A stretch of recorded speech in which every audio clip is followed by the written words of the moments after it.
Welcome! I am currently playing The Secret of Mana Remake. I've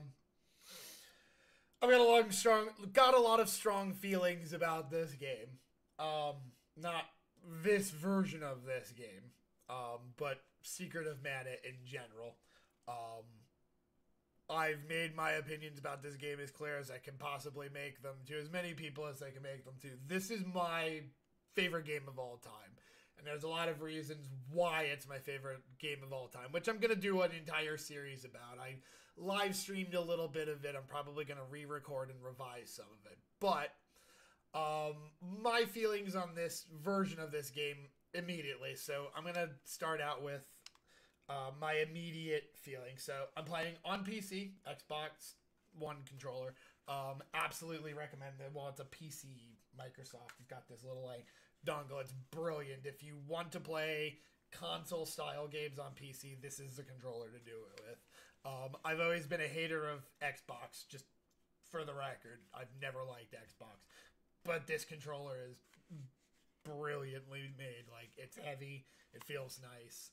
Second favorite controller.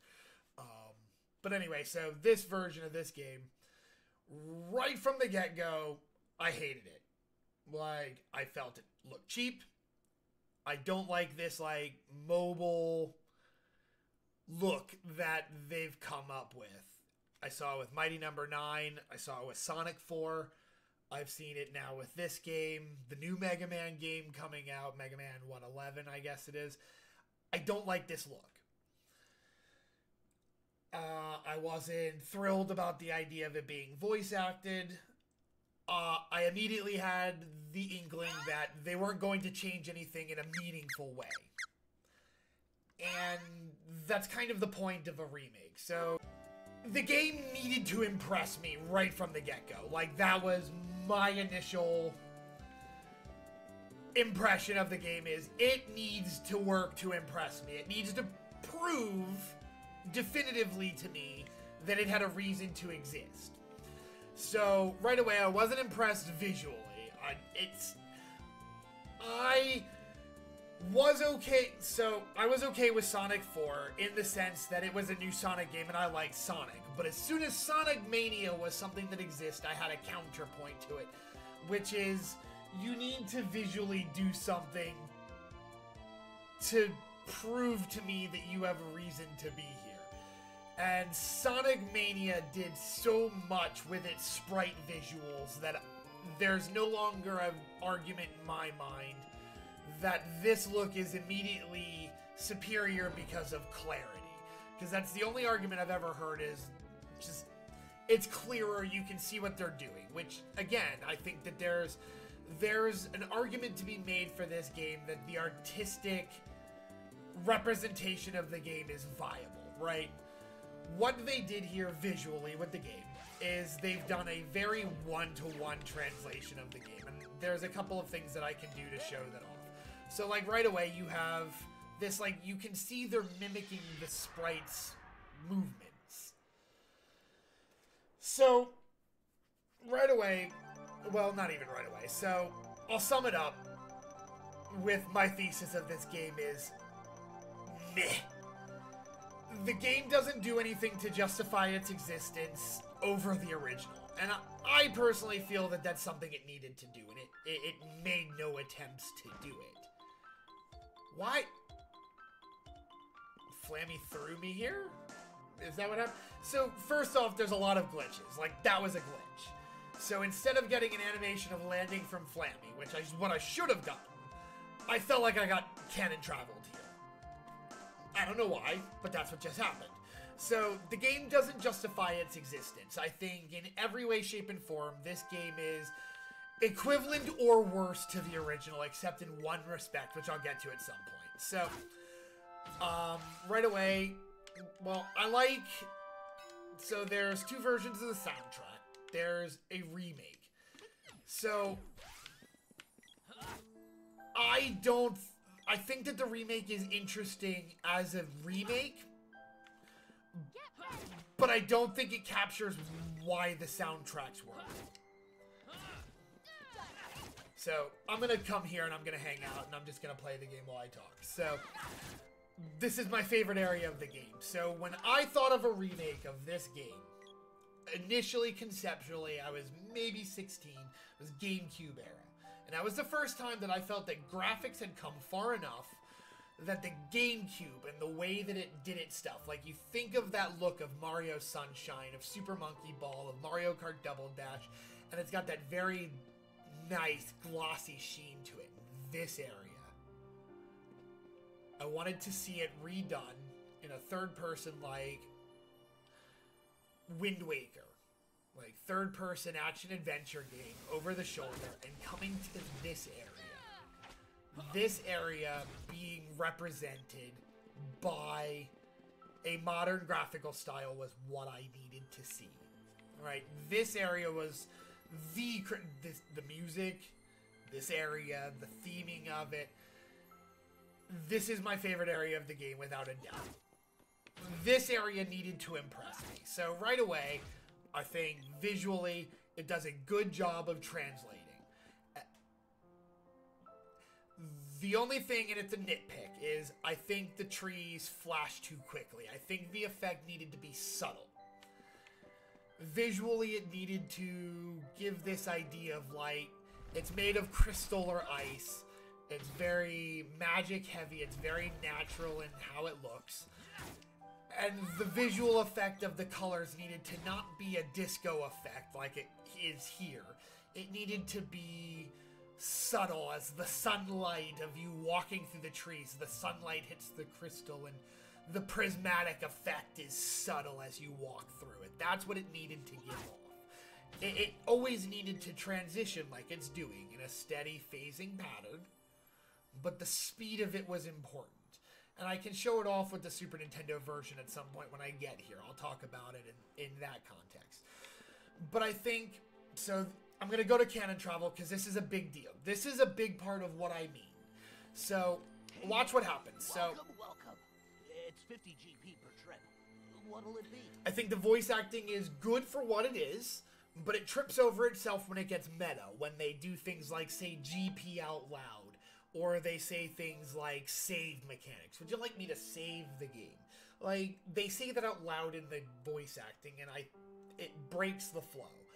Another thing I think they could have done was, if you keep the base character names, they inserted it into the dialogue. Because they left blank spaces in the dialogue for if you change their name. Which I think was important, because part of the original game was pushing yourself into it. Like, that's a core part of the old voiced sprite games. They wanted to voice it. I can sympathize with that, and I can agree with that. That was important. The idea here, and so I'm confused as to what this game is trying to do. Is it trying to sell itself as this game is still relevant and here's why, in which case I think it fails, or is it selling itself on the idea of nostalgia, in which case I think it fails? And so the only two arguments I can see for why this game exists, I think it fails on both accounts. And it comes close on both accounts. Now, what I'm about to show is the first thing that I have a big problem with, which is they don't update animations because that's how the sprites did them. But they updated the sprites. Right? So now you have those two arguments, the two viewpoints I'm trying to frame the game against. And I think it fails on both. And I think this animation right here shows why. They lockstep, they move on the grid, up to the cannon, right? They walk behind it, and they disappear. Why did they do that? Why didn't they animate it? They climb into the cannon. The perspective that they use here doesn't work. And the reason it doesn't work is because that's how it was done in the sprites because of limitations. And so they're playing on nostalgia, like, look, haha, it was this way in the original, but we've changed the original already by changing the graphics. Right? And I'm not going to criticize that they changed the graphics. I'm going to criticize why they changed the graphics. And they changed the graphics because they meant to update. But then they wouldn't commit to their update. And they left really bizarre design choices in. And they're only bizarre in the context of sprites updated to models.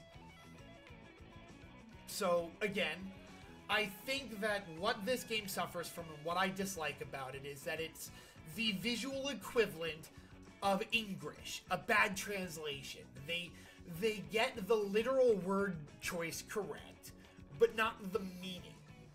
And I think that's what they did here with the visuals, is they got the literal design perfect. I think that these sprites are, like, I want to call them sprites because that's what they're designed to invoke. And I think that their look is correct, and I like the look, and the visual art style grew on me a lot as I played this game. And that was one of the hardest sells that this game had to get, and I think they got it. Now, the other thing that they needed to get, because they went out of their way to invoke it, was the classic combat. And I think that the classic combat is so identical that I fell into exactly the same routine playing through the game. So there was no difference playing this game over the original, right? And that's the crux of why I don't like this remake. Is they were so close to the original, mechanically and visually, so to speak, with the exceptions of where I think that they missed the mark, that it doesn't justify itself there.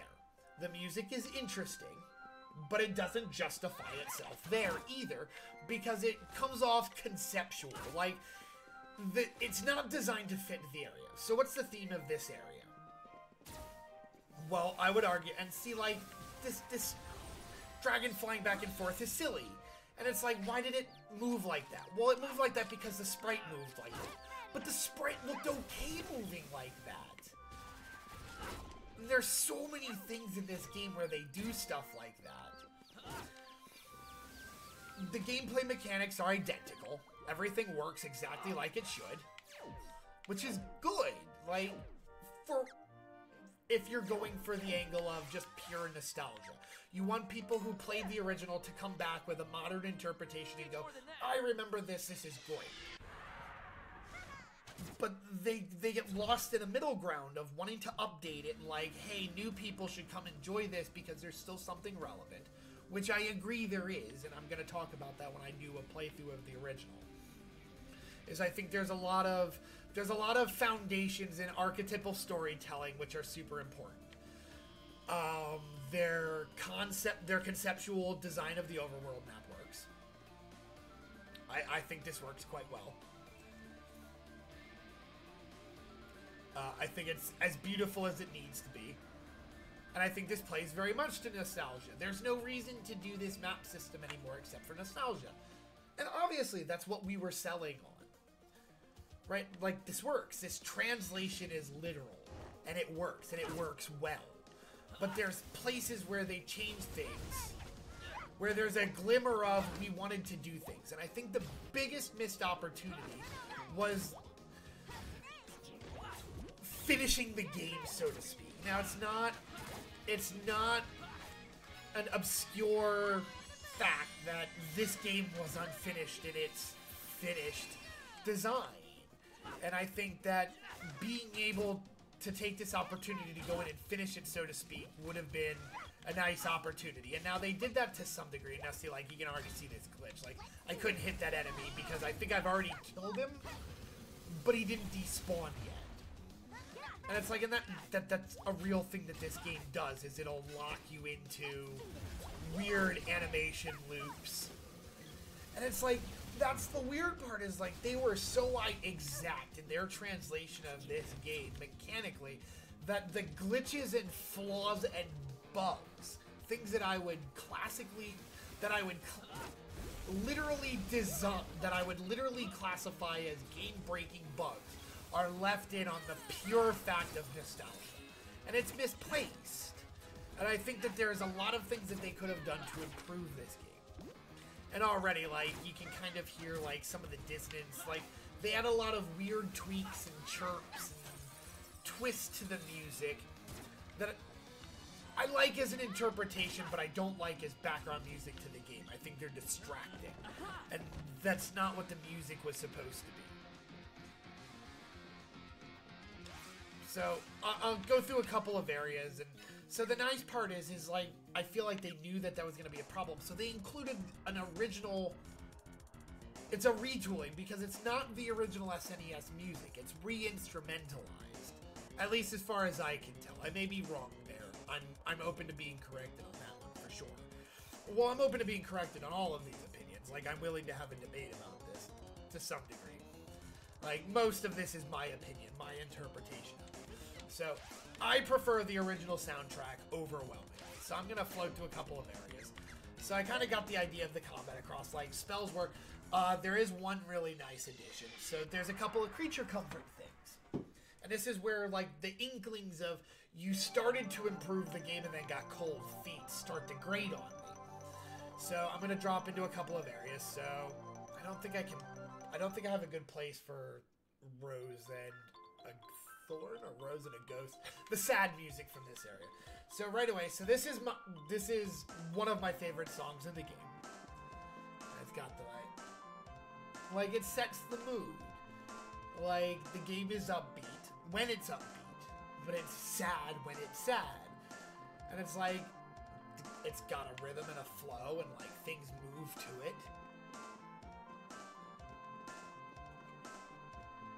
And it sets a mood without being grating, without overstaying its welcome. It's got a nice melody, it's got a nice pacing. And I think that the rearranged version loses a lot of that. The emphasis is on different parts of the song, and you'll hear that. The emphasis is more on the percussion here.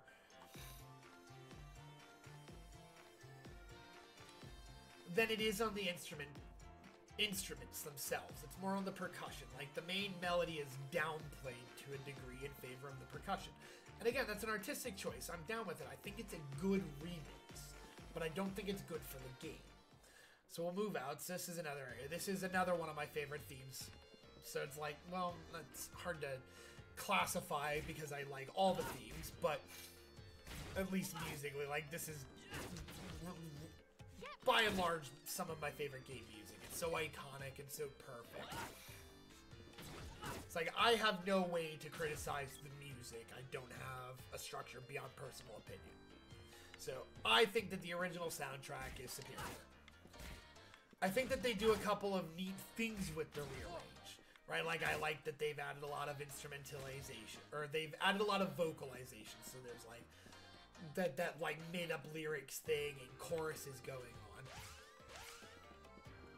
So I'll let this play through one full loop. So while I talk about some of the other, so gameplay mechanic improvements. So sprinting now no longer instantly consumes your whole gauge, and you can steer while doing it. So before you'd hit sprint, you'd go forward in a straight line, and if you hit anything, like, you just run in place against it because you were stuck, and to stop it, you had to deplete your entire stamina gauge and wait again. So, like, that's gone. That's perfect. That's a perfect inclusion of things. They turned down, like, some of the noises for when you're charging up, and whoop, whoop.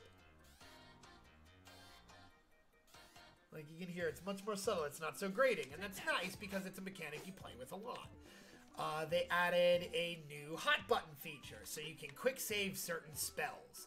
So you can see I set it up so Prim is on left, and Popoi is on right. So if I have an enemy on screen, I press right, I will automatically set up to cast Dark Burst I have set up. So just like, boom, blow him up.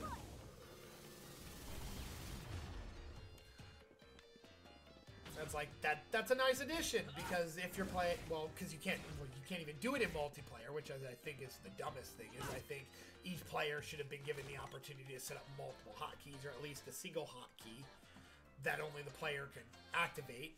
I think that would have been sensible, because they don't save menus currently. So in the original, and I gotta get, so here is Popoi. So if we, so already, like, you can see it got lost. So it didn't save, well, so this is Prim. So we'll cast Stone Saber.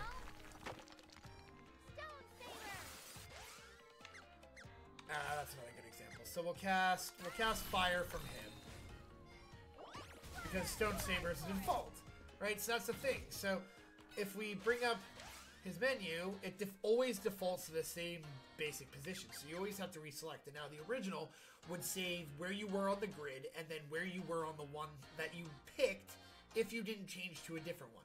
So if I picked Sylphid and picked Confusion, the next time I opened it, it would be on Sylphid.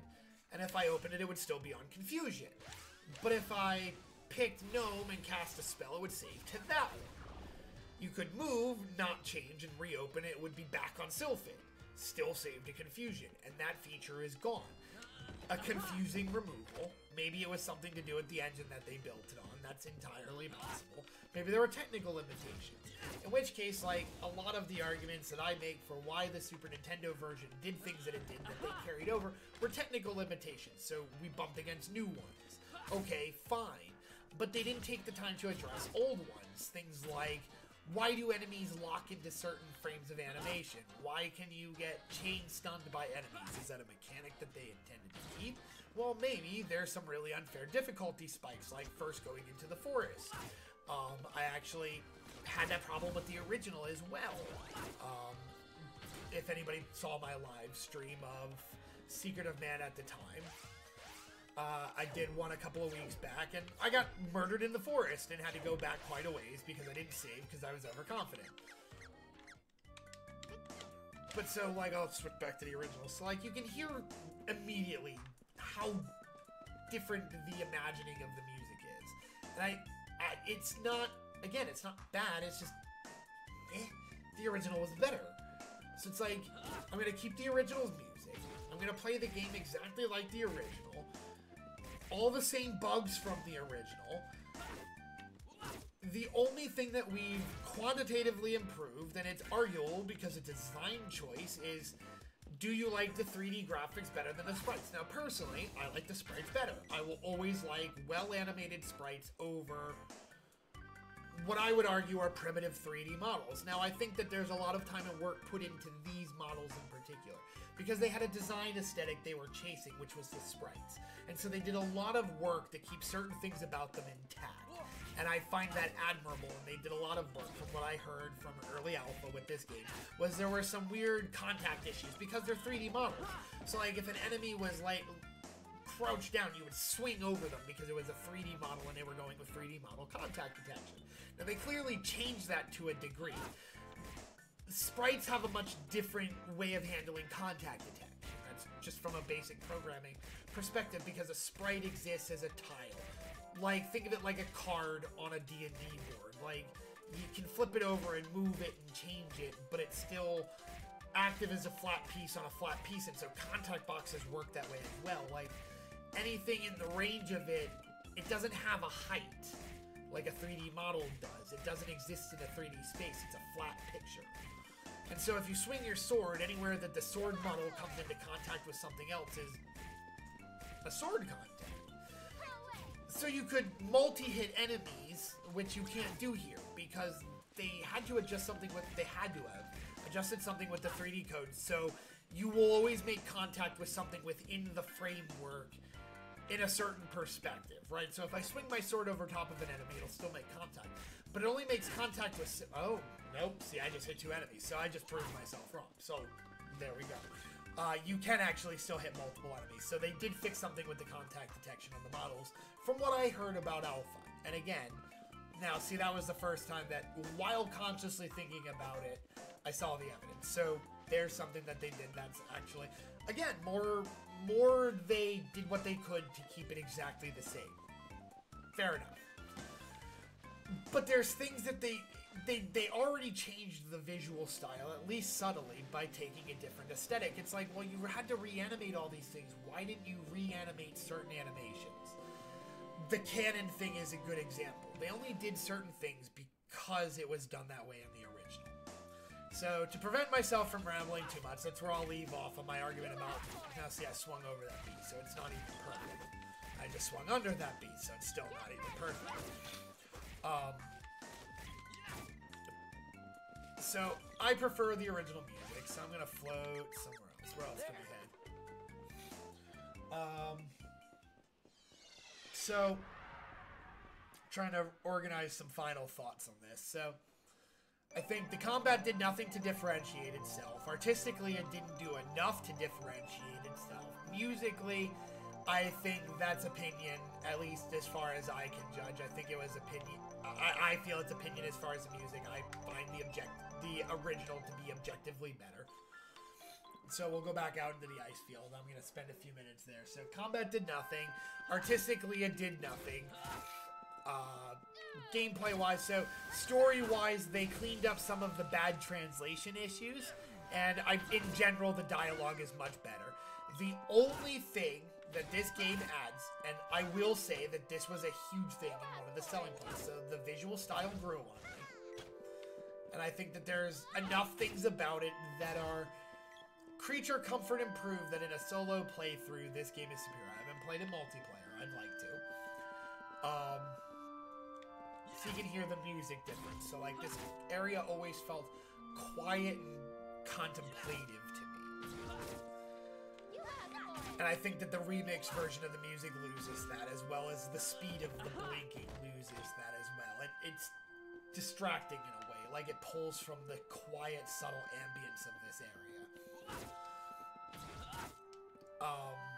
And like it just sets a subtle pacing. Like you feel like you want to move faster because it's blinking. It's not slow and rhythmic like the heartbeat, like or breathing. Like that was like it was a breathing of the life of this forest. Like even though it's cold and dead looking, there was a life here. And it was sad in a way, but still uplifting because you have Santa Claus and like that whole storyline. Which again, like I don't know why they didn't change stuff like that. Like I get, and I'll address this when I play back through on why I think they used Santa Claus specifically. I think it was dumb. I still think it was dumb. I understand. I think I understand why they did it, and I'll discuss that in an actual playthrough of the game. I would say, honestly, the game doesn't hold up to the original's legacy. That's my end opinion is I think that the original is still superior to this one. There is nothing that there's nothing. The two redeeming things are the artistic translation, which I like and dislike. There's pros and cons there. I think it's a net positive. I think that the visual update is a net positive. I think that the combat's so similar it doesn't get factored in. I think that the music is a negative, but the original is there, so it's a neutral, right? So there's so many neutral things, like I just can't help but feel The one thing that they added, which is a substantial improvement, is there's these little scenes that happen at inns. And I can actually show this off pretty easily by just going to any town. And so the characters have these little dialogues between them. And they discuss, like, events that were happening in the game at the time. And there's a flaw to this system, which I'll get to right away. So right away, I beat the game. I'm endgame. So, spoilers. Anytime I discuss a game, it's always going to be spoilers. So, that's your warning before I start discussing endgame stuff. So, I'm at the Mana Fortress. I'm at the end of the game. And if I stay at an inn, it's in a set sequence. It's not time relevant, so you can't miss them by not staying at an inn in a proper order. But you can stay at an inn and they'll discuss events that happened hours ago in gameplay. What is that? One night is 50 GP. Stay the night? What is that thing? I've never seen that thing before. Alright, so there's something weird sitting behind a counter. I'm gonna guess it's a reference of some sort. All the seals on the seats have been broken. So they're just talking about the event that happened at the end of the Mana Temple and the raising of the continent. So since then, we've had the raising of the continent, the exploration of the underground city, the release of the Mana Fortress, the trip to the Pure Land. Is that everything that happened? So, yeah, so that's everything that happened there.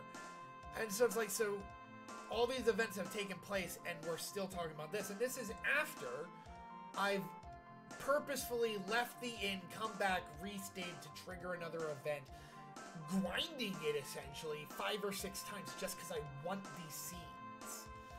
These scenes are absolutely worth it to anybody who is a fan of the original because it fleshes these characters out in a real and relevant way. It gives them a personality and it's congruent with what you probably imagined. It was for me. Like how I always portrayed these characters in my own mind from what little was presented in the archetypes of the original translation. these characters follow that very directly. So, I've got a few criticisms about the writing of it. I never thought it. But they're minor. Hey, guys. What's bothering you? It wasn't possible before, but I've got an idea for the mana seeds. If we planted them, maybe they'd sprout. Huh? That's impossible, isn't it? Yeah, I think so. Probably. But it would make sense for a mana seed to grow into a tree if it were planted. When you put it that way. And most trees make more seeds the more they grow. Yes.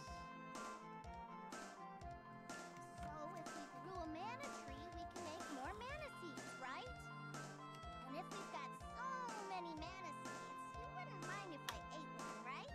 Just to taste it? Wait, what? You still want to eat one? And see, like, that's cute. I love it. I like how they're portrayed. And it's just such a shame about the rest of the game. They were too non-committal. I have this problem with storytelling. I'd like to go into it sometime with Blizzard, but just briefly, because now that I've kind of brought the topic up, my issue with Warlords. I liked Warlords, but my issue came down to one storytelling decision, which is they had no balls and they didn't commit to the premise. And the premise was we went back in time and we changed things. And if they would have committed to that with some sort of futuristic determination, like what happens here changes things going forward, I didn't care what happened in that immediate story. The consequences of it. And I don't think that they played to that. And that non-committal bothered me more than the end result.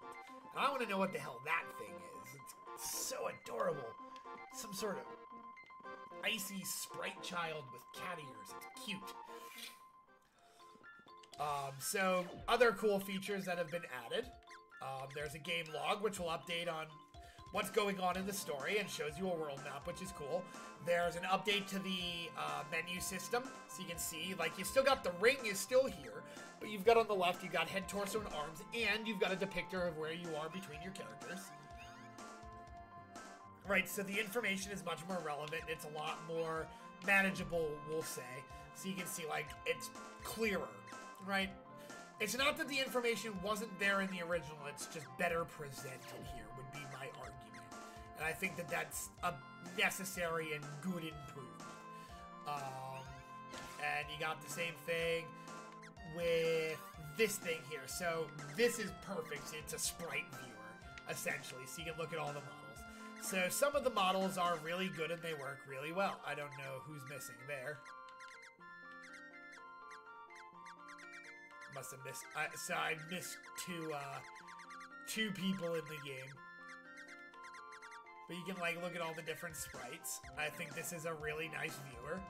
I think that all the sprites are really well realized. I think that artistically they look very good. They changed Fana's name to Panela, which is good because there is the evil character Fana. And so now those two are differentiated, which is nice. All of the spirits look really good, I would say, with the exception of Luna, who keeps her sort of sexual vaginal connotation, but now she looks like a horrifying insect monster with a human head poking out of it, which is really unnerving, to say the least. Marty is not called Marty, he's a shopkeeper.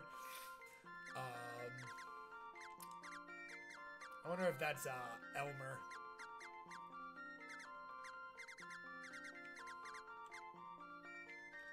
I don't think Jock is well realized. Not really, or Jack rather. Trying to think if there's anything else. So monsters, you got a monster category. I think this is neat. I think a lot of the enemies are really well translated.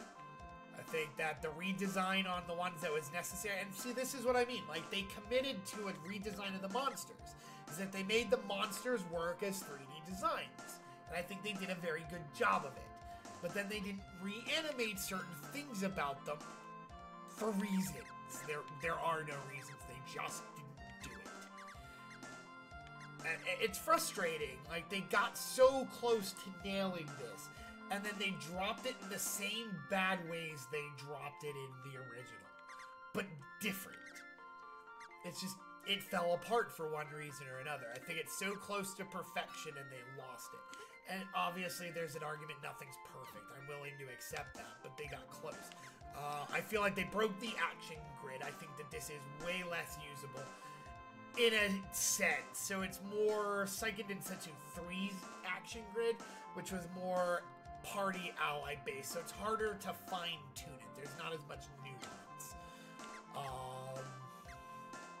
I think that this screen's more readable. Again, I think that this is, you can change your weapon from here as well, which is nice. So you can save that swap to a different menu. I think that this menu does the same function. Nothing's changed there. Systematically, I think the game is so identical with a handful of minor improvements. It's a net positive. I think story-wise, it's got a net positive. I think gameplay-wise, it's a neutral. Visually, it's a neutral.